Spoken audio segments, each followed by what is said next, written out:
doctora Lisbeth Ruilova González.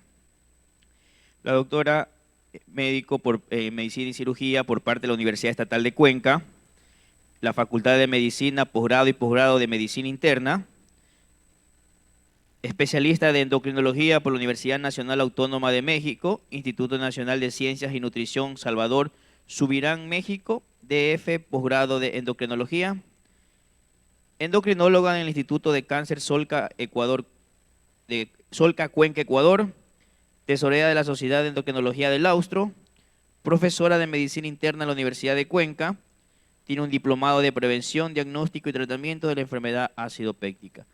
Buenas tardes, doctora, y bienvenida. Muchas gracias. ¿Me escuchan? Sí. Ya. Bueno, muchas gracias por la invitación. Me hubiera encantado estar allá presencialmente, pero bueno, por las circunstancias actuales, espero poder compartir un poco de lo que me ha tocado dar este tema de hipotiroidismo subclínico, algunas novedades y poder definir varias cosas que a veces tenemos dudas cuando estamos frente al paciente. Vamos a ver en esta charla acerca de la definición, la epidemiología, el diagnóstico, las manifestaciones clínicas, las poblaciones especiales, cómo se presenta el hipotiroidismo en su historia natural y el hipotiroidismo subclínico, el tratamiento y unas conclusiones. Entonces, quisiera empezar con dos casos clínicos. El uno es un paciente de 68 años que presenta cansancio, depresión, no tiene antecedentes familiares de enfermedades tiroideas, no tiene enfermedades cardiovasculares. A la palpación se encuentra una glándula tiroidea de tamaño normal y consistencia normal. Tenemos una TSH de 8.5, una T4 de 0.77 que está normal para los rangos de referencia, anticuerpos anti-TPO negativo y un perfil de lípidos normal. Ese es el contexto del primer paciente. Vamos a ver el contexto del segundo paciente. Es una mujer de 36 años que presenta abortos a repetición, no tiene antecedentes de familiares con enfermedades tiroideas, no tiene enfermedad cardiovascular y a la palpación tiene una glándula tiroidea normal, una TSH en 6, una T4 en 0.80 que está dentro del rango normal y anticuerpos anti-TPO negativo. Y un tercer caso es un paciente de 70 años que refiere que presenta falta de atención, fatiga, tiene antecedentes familiares de enfermedades tiroideas y enfermedades cardiovasculares. A la palpación, un ligero incremento en el tamaño, una TSH de 9, una T4 de 1 que sigue estando normal, anticuerpos anti-TPO positivo y un perfil de lípido normal. Entonces, muchas veces en la consulta nosotros nos enfrentamos a este tipo de pacientes en el cual podemos tener diferentes escenarios clínicos y diferentes niveles de TSH en lo que se define como hipotiroidismo subclínico cuando se encuentra elevada y con T4 normal. Entonces, primeramente vamos a ver la definición. ¿Qué es el hipotiroidismo subclínico? El hipotiroidismo subclínico está definido como valores de TSH elevados con niveles de T4 normal. Existe una clasificación propuesta en la cual se habla que los valores de TSH que están en duda de tratamiento y es lo que siempre nos lleva a discusión en cuanto a tratar o no tratar, son los que se encuentran entre 4.5 y 10. Es decir, hay pacientes que van a tener niveles de TSH más de 10 con T4 normal que sí podemos encontrar, pero en este grupo de pacientes como que el tratamiento no está tanto a discusión, sino en el grupo que se encuentra entre 4.5 y 10 con valores de T4 y T3 normales.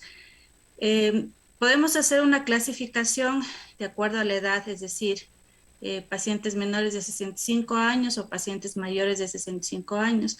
O sea, el rango referencial que se maneja es entre 0.4 y 4.4. Y tenemos dos grados de hipotiroidismo subclínico, digamos. El grado 1, el que les había dicho que está entre 4.5 y 10, y que también podemos dividirlo en 4.5 a 6.9 y de 7 a 9.9.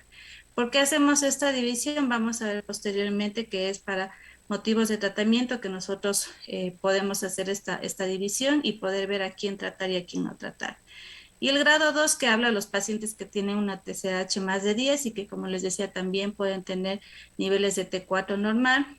y en los cuales pues la discusión del tratamiento no no es tan polémico. Entonces, ¿de dónde vienen estos valores de TSH? Es decir, ¿por qué decimos que el valor de TSH es 4, hasta 4.4 y de 4.5 para adelante un hipotiroidismo subclínico? Esto fue definido por el NANES 3, en el cual definieron los percentiles más altos de TSH, en el cual habían definido que para las mujeres es aproximadamente de 3.5 y en la población adulta mayor el percentil 97 era aproximadamente en 7. Entonces, a partir de esto, establecieron rangos en TSH a nivel de 4.1, que es el límite para considerarlo normal. Es decir, son estudios poblacionales que nos han permitido dar valores de TSH, pero recordemos que este estudio fue hecho en Estados Unidos, por lo cual nosotros ahora fuera importante que tuviéramos niveles, valores de TSH de acuerdo a nuestra población y podamos establecer cuáles son los percentiles tanto de 2.5, 97.5 para nuestra población y también para los diferentes grupos de edad. Sin embargo, nosotros nos manejamos con este percentil dado por Enanes.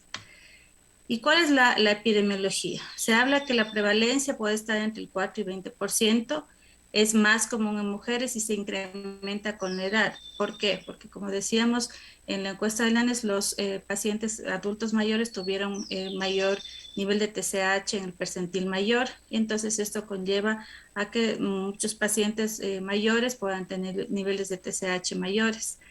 También en áreas deficientes de yodo, es más común en blancos que en afroamericanos, esto estudiado en Estados Unidos. En Europa la prevalencia es del 5% y en Ecuador no tenemos como una prevalencia global, es decir, de todo el país. Hay estudios en poblaciones específicas que han dado en diferentes ambientes hospitalarios, en el cual se ha encontrado una prevalencia de 21.3 en mujeres mayores de 35 años. Esto hecho en hospitales donde funciona como maternidad y 29% en mujeres en gestación. ¿Cómo hacemos el diagnóstico? Tenemos nosotros que hacer un diagnóstico diferencial de cuáles son las causas de elevación de TSH. Es decir, que si nosotros vemos un paciente con TSH elevada, no es que todos vamos a clasificarlo como hipotiroidismo subclínico, si está la T4 normal. Tenemos que pensar cuáles son las probables causas de esta elevación de TSH y nuevamente recalco que vamos a siempre especificarnos entre 4.5 y 10. Dentro de estas causas vamos a encontrar el hipotiroidismo subclínico. Dentro de esto están las causas, pueden ser una tiroiditis de Hashimoto que está empezando, un tratamiento subóptimo de un hipotiroidismo primario, es decir, estoy tratando a un paciente ya con un hipotiroidismo manifiesto y el tratamiento es subóptimo, es decir, la dosis no es adecuada, por lo cual el paciente va a estar con niveles de TSH no en metas de tratamiento. En pacientes que se han sometido a una tiroiditomía parcial, pacientes que se han hecho ablación con yodo, en las primeras semanas o meses podemos encontrar una ligera elevación de TSH y posteriormente pues ya se desarrolla un hipotiroidismo ya primario, secundario, perdón, a la administración de yodo, que va a dar niveles de TSH mucho más elevados porque es un hipotiroidismo franco, ya que el objetivo del tratamiento, recordemos en el hipertiroidismo, es ablacionar la glándula y pues el efecto secundario va a ser el hipotiroidismo. Pacientes que han sido sometidos a radiación de cabeza y cuello van a tener incrementos en niveles de TSH. Hay algunos que van a hacer un hipotiroidismo ya manifiesto, pero otros se van a manifestar solo con hipotiroidismo subclínico. Enfermedades infiltrativas, que es un poco más raro, como por ejemplo sarcoidosis, amiloidosis, y algunas drogas dentro de esta, la más frecuente que he querido colocar aquí es la miodarona, que nos puede también causar esto. Recordemos que hay también otras causas, como por ejemplo los incrementos fisiológicos, es decir, la variación diurna. Hay estudios en los cuales se ha hecho, se ha comparado los niveles de TSH intraindividual, es decir, que puede un mismo valor de TSH variar en una misma persona, no solo en diferentes días, sino en el mismo día. Entonces, esto nos puede dar valores elevados si es que no lo tomamos en las condiciones adecuadas, que es mínimo 4 horas de ayuno y en la mañana. Que un paciente esté con recuperación de síndrome de autoinmunidad enfermo. Recordemos que el paciente crítico va en su fase de recuperación a presentar niveles de TSH como un hiposubclínico y tenemos que, como siempre, valorar el contexto del paciente para poder dar un diagnóstico. Igual, si tenemos un paciente con una tiroiditis postparto o una tiroiditis de Kervain, podemos encontrar también niveles de TSH un poco elevados.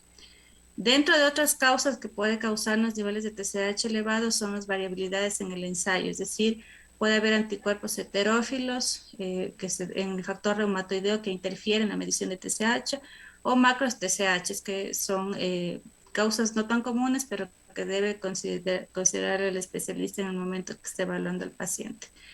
Recordemos que el hipotiroidismo central también nos puede causar elevación de TSH con T4 generalmente baja. A veces puede darnos una T4 normal y confundirnos. Entonces, nuevamente, hay que valorar el contexto clínico del paciente que yo estoy examinando. Resistencia a la hormona tiroidea también puede dar TSH ligeramente elevada. Pacientes con insuficiencia adrenal o renal me pueden dar una TSH elevada. Pacientes obesos, y esto es muy frecuente, que se piense que el hipo subclínico es la causa de la obesidad. Y muchas veces yo sí he tenido que aclarar a los pacientes que es al revés. Los cambios fisiológicos que se producen en obesidad hacen que el cuerpo se adapte y los niveles de TSH tienden a incrementarse un poco, que generalmente vuelven a la normalidad si el paciente baja de peso. Y como ya les había dicho anteriormente, la edad avanzada puede darnos niveles de TSH elevados. En cuanto al screening, las diferentes asociaciones, tanto la ATA como la ACE, han mencionado que el screening no está indicado a realizar a toda la población en general. No es adecuado pedir una TSH a todos los pacientes que yo veo en consulta. Sin embargo, hay algunos factores de riesgo que sí me pueden conllevar a pedir TSH en algunos pacientes que no tengan síntomas, estamos hablando. Si yo tengo un paciente con síntomas, pues le voy a pedir, pero si no tengo síntomas y quiero hacer un screening, puedo pedir en pacientes que tengan antecedentes familiares de enfermedades tiroideas, en pacientes que se hayan irradiado el cuello, que se hayan hecho tiroidectomías parciales. La dislipidemia es una indicación de hacer un perfil tiroideo debido a que tenemos que descartar siempre que sea secundario un hipotiroidismo. La fibrilación auricular más relacionada con hipertiroidismo, todo paciente que tenga fibrilación auricular de alta respuesta ventricular tenemos que pedir, y que sea por primera vez, tenemos que pedir un perfil tiroideo. La hiperprolactinemia también, en todos los pacientes que tengan hiperprolactinemia tenemos que pedir un perfil tiroideo. Trastornos autoinmunes, debido a que sabemos la relación entre las diferentes entidades autoinmunes, y el uso de algunos medicamentos como por ejemplo la miodarona, pacientes que están con administración de litio, con interferón o inhibidores de tirosinquinasa, que se utiliza tanto en leucemia como en cáncer de tiroides, o pembrolizumab, que se puede utilizar en diferentes patologías, entre ellas el melanoma. Nosotros tenemos que pedir un perfil tiroideo. Bueno, entonces les estaba diciendo que el 70% no tiene síntomas y el resto van a presentar los síntomas que están subrayados, y lo que es la intolerancia al frío, estreñimiento, ojos hinchados, ronquera, son síntomas que se van a presentar ya más en los pacientes que tienen hipotiroidismo ya primario. En cuanto a las manifestaciones clínicas, ha habido algunos metaanálisis en los cuales nos habla, sí, específicamente los que acabo de mencionar, la obesidad o la fatiga, que es lo que más nos suele consultar el paciente que se siente cansado, o los síntomas de depresión están asociados a hipotiroidismo subclínico. Y vemos que no hay estadísticamente significativo a favor de que el tratamiento en nuestros pacientes haya mejorado estos síntomas, es decir, ni el aumento de peso, ni los síntomas de fatiga. Se ve una ligera mejoría en los pacientes que tienen ya antecedentes de depresión con el tratamiento, pero en el resto de síntomas, como por ejemplo la calidad de vida, la fatiga y el índice de masa corporal, no hay diferencias entre dar o no dar tratamiento, por lo cual, ¿qué es lo que nos quiere decir en este metaanálisis? Que muchas veces los pacientes que nos consultan por estos síntomas, nosotros tenemos que excluir que tengan otro tipo de enfermedades, porque recordemos que estas pueden simular un hipotiroidismo, es decir, que yo no puedo hablar toda TSH ligeramente elevada pueda causarme estos síntomas. Igual, en cuanto a los síntomas relacionados con la intolerancia al ejercicio, se ha hablado de que pacientes que tienen hipotiroidismo subclínico tienen dolores musculares y menor tolerancia al ejercicio. También en una revisión sistemática en el cual se valoró a los pacientes que tenían estos síntomas, no se encontró datos en relación a la mala tolerancia del ejercicio y el hipotiroidismo subclínico. Es decir, que incluso los pacientes ya aún en estado de tiroidea supuestamente ya tratados con TSH normal persistían las mismas molestias, por lo cual no hay tampoco estudios que nos avalen y nos digan que los pacientes que tengan mala tolerancia de ejercicio se asocian a los síntomas de hipotiroidismo subclínico. Igualmente, tenemos que la otra revisión en el cual síntomas de depresión, como les había dicho, pueden mejorar con el tratamiento de los pacientes con hipotiroidismo subclínico. Se habla que sí hay una mejoría en este grupo de pacientes, por lo cual este grupo de pacientes puede ser beneficiado del tratamiento. Y generalmente ocurre, como había mencionado anteriormente, en los pacientes que ya tienen un trastorno de depresión previo en el cual el hipotiroidismo puede empeorar esto. Entonces, dar tratamiento a este grupo de pacientes sí se ha asociado a mejoría en su calidad de vida y en el bienestar emocional. Sin embargo, sí hay también otros estudios en los cuales menciona que no hay cambios en relación al tratamiento, pero se puede concluir que sí podemos en estas personas dar tratamiento y sobre todo en adultos mayores en los cuales sí se ha observado que tiene beneficio dar tratamiento a los pacientes con depresión. En cuanto a los grupos especiales, tenemos que hay algunas patologías que van a tener concomitantemente hipotiroidismo, sobre todo la diabetes mellitus, tanto tipo 1 o tipo 2, y voy a especificar en la tipo 2, en el cual la prevalencia puede ser entre 6 a 20%. Y los pacientes que tienen diabetes tipo 2, recordemos que tienen incrementado el riesgo cardiovascular. Entonces, en estos pacientes vemos que sí se pueden favorecer del tratamiento, ya que en esto se puede incrementar el riesgo cardiovascular en pacientes con hipotiroidismo subclínico. Y como vamos a ver luego, para elegir el tratamiento nosotros vamos a tener que valorar el riesgo cardiovascular. Otro grupo de pacientes son las mujeres con infertilidad e hipotiroidismo subclínico. En estos pacientes sí se ha informado que niveles de TSH ligeramente superior pueden, al ser comparadas con los controles, van a tener tasas más altas de embarazo. Es decir, que pueden beneficiarse del tratamiento con levotiroxina, e igualmente las mujeres que están ya embarazadas y que tengan hipotiroidismo subclínico, se ha asociado la relación de TSH materna y efectos adversos en el embarazo, como pérdida del embarazo o resultados adversos perinatales como el parto prematuro, trastornos hipertensivos y defectos neurocognitivos en la descendencia, y especialmente esto es con anti-TPO positivos.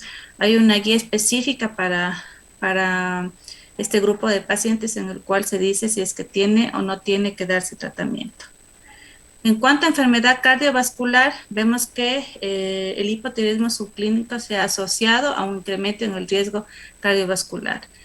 Por eso este grupo de pacientes sí se favorece del tratamiento, y generalmente esto va a ocurrir en los pacientes menores de 65 años. Eso va a ser la diferencia cuando vamos a establecer el tratamiento y que les voy a mostrar al final. Es decir, los pacientes menores de 65 años que tengan aumento en el riesgo cardiovascular se van a favorecer de darles tratamiento para el hipotiroidismo subclínico.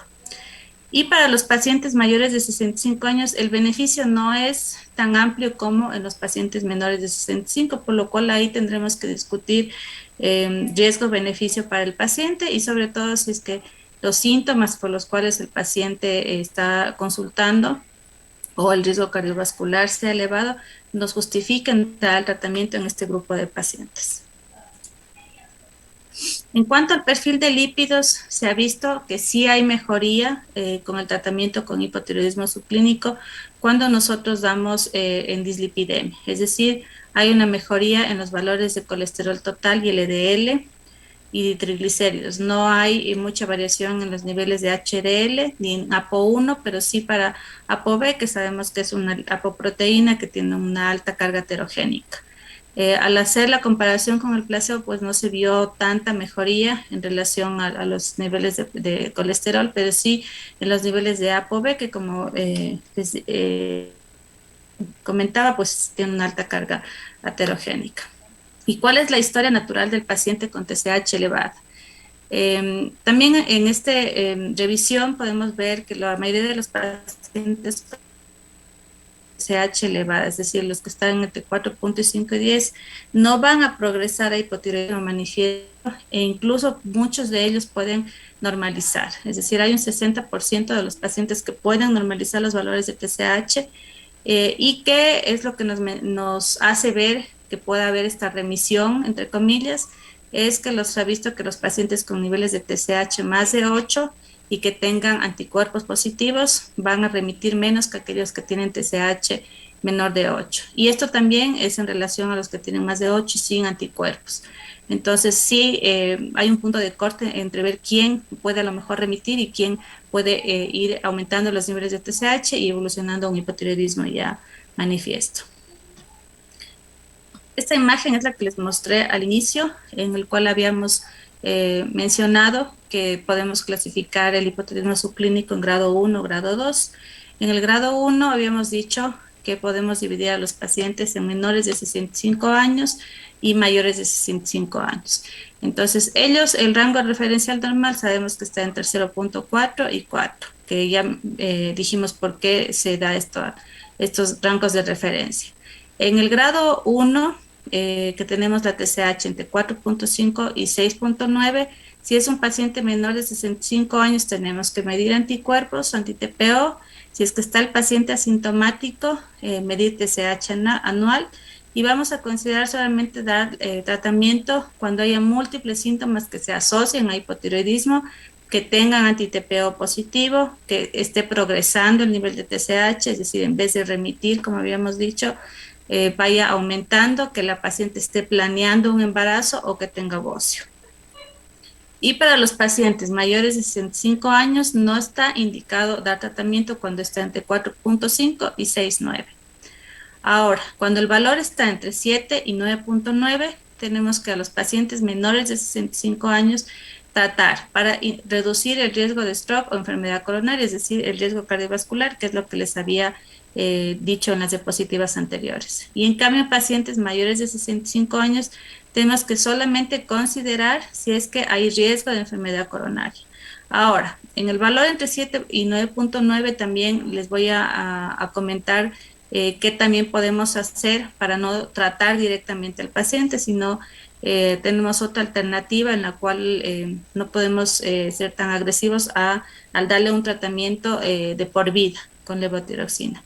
Y el grado 2, es decir, los pacientes que tengan TSH mayor a 10, vamos a tratar con levotiroxina para reducir el riesgo de progresión a hipotiroidismo, falla cardíaca, riesgo de stroke o enfermedad coronaria. Es decir, en este grupo de pacientes pues no está tan discutido si dar o no dar tratamiento como ya les mencioné. ¿Cuál es la dosis que solemos dar? Es de 0.6 a 0.9 microgramos por kilo por día. Y aquí vemos un cuadro en donde las diferentes asociaciones, tanto la ATA como la EIS, la europea y otras guías clínicas nos mencionan lo que ya les he comentado, que los pacientes que solamente deben tratarse son los pacientes que tengan niveles de TSH mayor a 10. Es decir, que siempre el paciente con hipotiroidismo subclínico va a ser individualizado, es decir, yo tengo que realmente valorar e individualizar el tratamiento en este grupo de pacientes que tengan TSH menor a 10. Si tienen mayor a 10, pues el tratamiento no está muy discutido.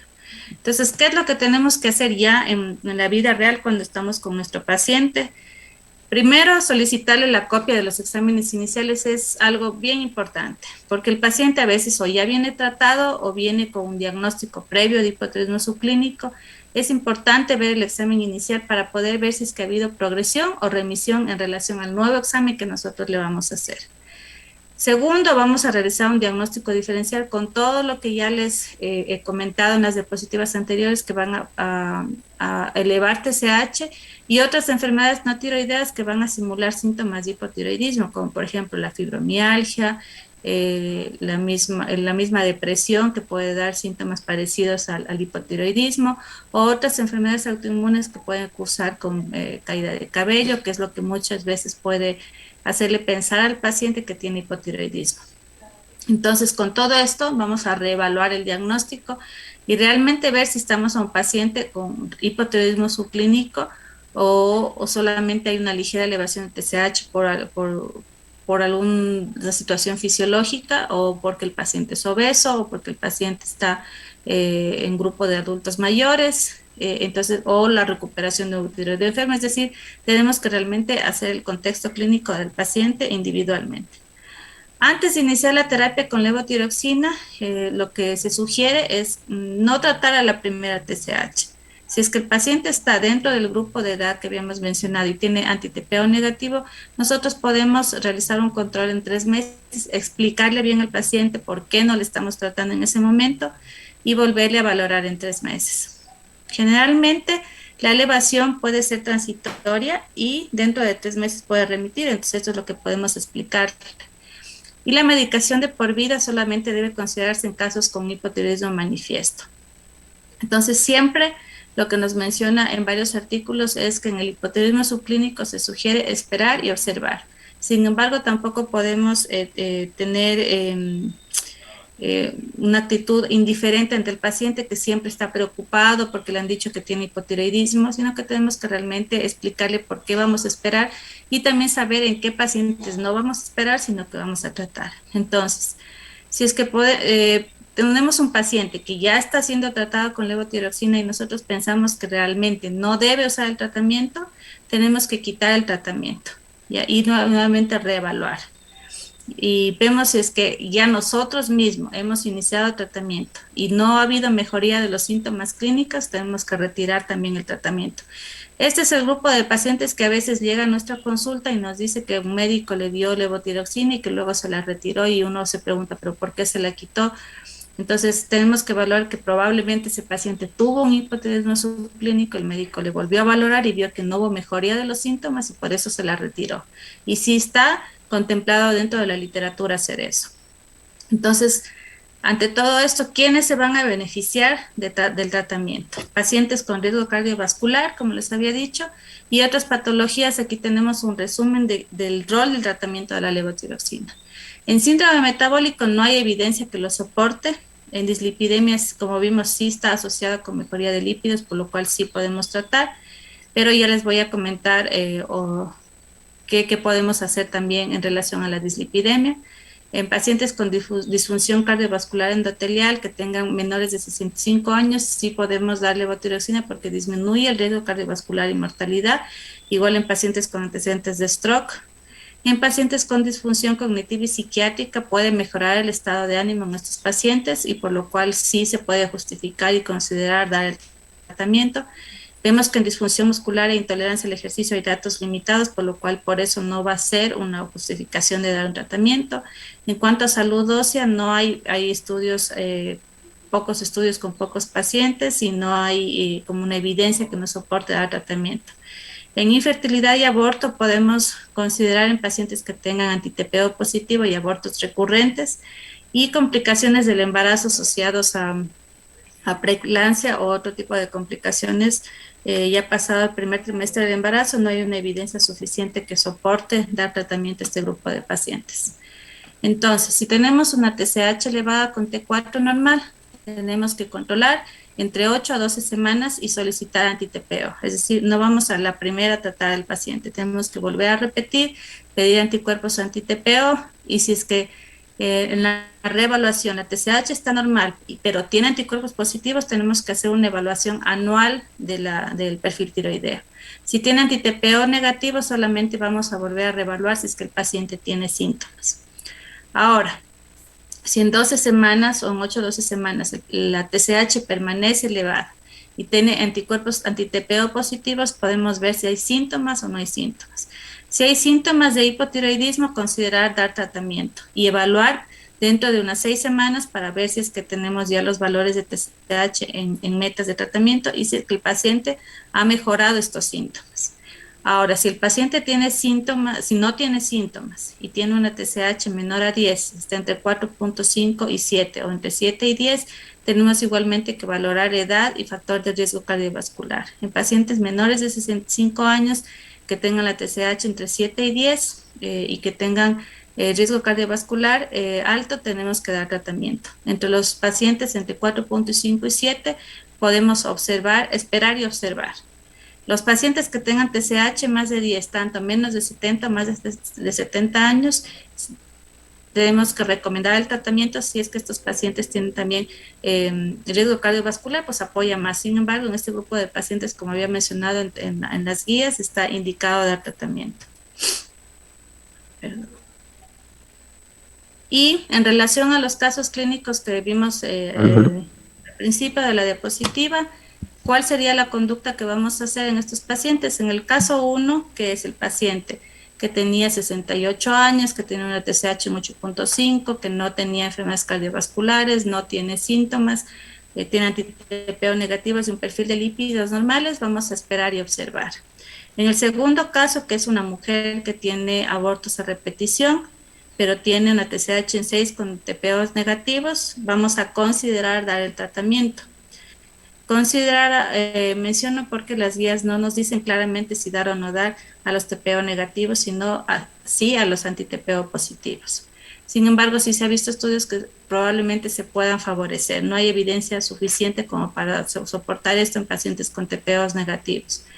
Y este paciente de 70 años que tenía antecedentes de enfermedades cardiovasculares, enfermedades tiroideas, que estaba con TPOs positivos y una TSH en 9, pues sí tenemos que recomendar el tratamiento porque hemos visto que este paciente, al tener anticuerpos positivos y algunos síntomas, podría beneficiarse del tratamiento. Sin embargo, aquí es lo que quería mencionar, que el hecho de tener antecedentes familiares de enfermedad cardiovascular o así el paciente tenga dislipidemia no es por sí ya sine qua non que tengo que darle tratamiento. Tengo que considerar todo el contexto del paciente para decidir o no dar tratamiento. ¿Cuál sería la conclusión? Existe evidencia que el uso de levotiroxina tiene un valor limitado en hipotiroidismo subclínico, es decir, cada vez se va tomando más relevancia que hay muchos grupos de pacientes que están con hipotiroidismo subclínico sobretratados, es decir, muchos pacientes no van a necesitar el tratamiento y es más, requieren que nosotros reevaluemos el diagnóstico, retiremos y vemos si realmente el paciente tiene que tomar, porque es una medicación que, aunque es barata, es de por vida y puede molestar a cierto grupo de pacientes que realmente no la necesitan tomar. No vamos a dar tratamiento en este grupo de pacientes que por ejemplo, vengan con TSH no vamos a tomar una conducta indiferente con estos pacientes, porque lo que tenemos que explicarle a este grupo de pacientes es que vamos a observar y que si consideramos que en algún momento tenemos que dar tratamiento, lo vamos a iniciar. ¿Qué hacemos cuando sí decidimos dar tratamiento? Por todo lo que hemos hecho, vamos a evaluar, vamos a decidir y dar tratamiento. Vamos a evaluar por 6 meses, es decir, hacemos un ensayo terapéutico, le damos tratamiento al paciente y reevaluamos. Vemos si es que ha habido mejoría de los síntomas y si es que no es así, si vemos que los síntomas y no tiene anticuerpos positivos y todas las situaciones que ya mencioné anteriormente, tenemos que retirar probablemente el tratamiento. Es decir, si no hay beneficio para el paciente, tenemos que interrumpirlo y explicarle muy bien por qué lo hacemos. Tenemos que individualizar para pacientes con riesgo cardiovascular, anti-TPO y otros grupos poblacionales, como ya les comenté, mujeres embarazadas o mujeres que están planeando embarazo o mujeres que tengan infertilidad o pacientes con depresión que sí pueden favorecerse del tratamiento con levotiroxina. Muchas gracias.